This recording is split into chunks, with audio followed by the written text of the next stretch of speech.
Hey everyone, welcome back to Masters and Mixes Music Reviews. It's Drew here, and I know it's been a while since I've filmed. It's been a while since I've put anything active on the channel or even on my socials, and there's some reasons for that. For about the last year, I've really struggled a lot with my mental and physical health, and being able to dedicate some time and effort to this channel has been just about impossible over the last 6 months with work and school and being unhealthy. It's just been pretty difficult to get on here and write reviews or really just put any content out. And I think you guys can all tell. I think the last thing I put out was over 6 months ago. But I'm doing much better now. And I've got a lot more time on my hands now that summer's coming around, and we've got some pretty huge albums coming up that I'm really looking forward to and wanted to dive back into reviewing music. But first wanted to also kind of recap and first tell you where I've been, but also to recap the spring and some of the better albums that have come out so far this year. Starting off, Lana Del Rey in March dropped Chemtrails Over the Country Club. It's a follow-up to her masterpiece album, Norman Effing Rockwell, back in 2019, which is one of my favorite albums, far and away her best. And Chemtrails does build on a lot of the themes we see in Norman Effing Rockwell, but it's also Lana branching out and trying some new styles, playing Americana and folk and mixing in a lot of artistic styles with the help of her super producer Jack Antonoff. The album definitely suffers from some middling tracks, but my favorite moment on the LP is on Dance Till We Die. About the halfway point, there's this huge breakdown with Lana at her vocally angriest, and there's this sax solo and these understated keys that is just far and away some of the best work that Lana's put out. Other tracks that are highlights are Dark But Just a Game, Wild at Heart, and Chemtrails Over the Country Club, as well as the opener White Dress as some of her most unique and interesting vocal work at the top of her vocal register. Weezer actually shocked us all with a surprise drop in January, an OK Human. There was no build-up, there was no promotion, we just got a new Weezer album, and it was one to remember for sure. Weezer traded in their very characteristic electric guitars and swapped it for a 38-piece full orchestra. Super producer Jake Sinclair works his magic all over that album, and Patrick Wilson's drumming is far and away the best he's ever done as far as Weezer goes.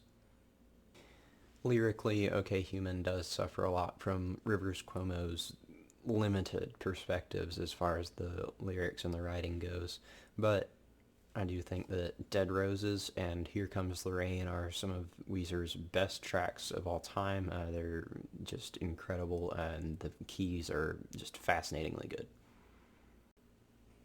I was also a big fan of Julian Baker's released Little Oblivions, as well as just last week, Girl in Red dropped If I Could Make It Go Quiet. But my favorite release so far this year is actually Times by S.G. Lewis.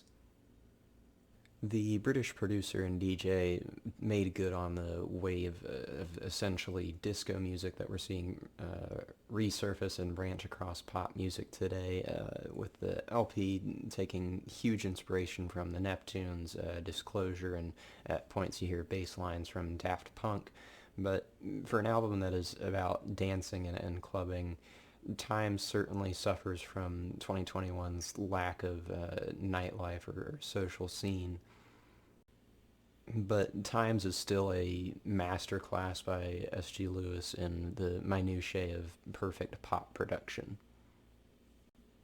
Feed the Fire, Heartbreak on the Dance Floor, Chemicals, One More, and Fall are far and away some of my favorite tracks of the year and have been on repeat for me since the album released in early February. Like I mentioned earlier, there's a lot of really good music, or hopefully really good music, that's about to drop here in the beginning of the summer. Weezer is breaking out the guitars again as a tribute to the glam and hair metal bands that had such an influence in the band's early years in formation, with Van Weezer set to release at the end of this week. The newest single for Van Weezer, I Need Some of That, is a moving tribute to the Cars and Rick Ocasek, the Cars frontman, and the influence that he had as a producer on Weezer's best work in the Blue Album, as well as Everything Will Be Alright in the End. It's been 3 years since Trench released in 2018. I think you'd be hard-pressed to find an album with more hype heading into its release than 21 Pilots dropping Scaled and Icy here at the end of this month. The single Shy Away has infectious bass line and pretty decent synth work, although I did expect a little bit more prominent electric guitar after Level of Concern released about this time last year. But Choker is legitimately one of 21 Pilots' best tracks in recent memory. Vocally, it's a huge callback to their self-titled LP, and Josh Dunn is just killing it on the drums here.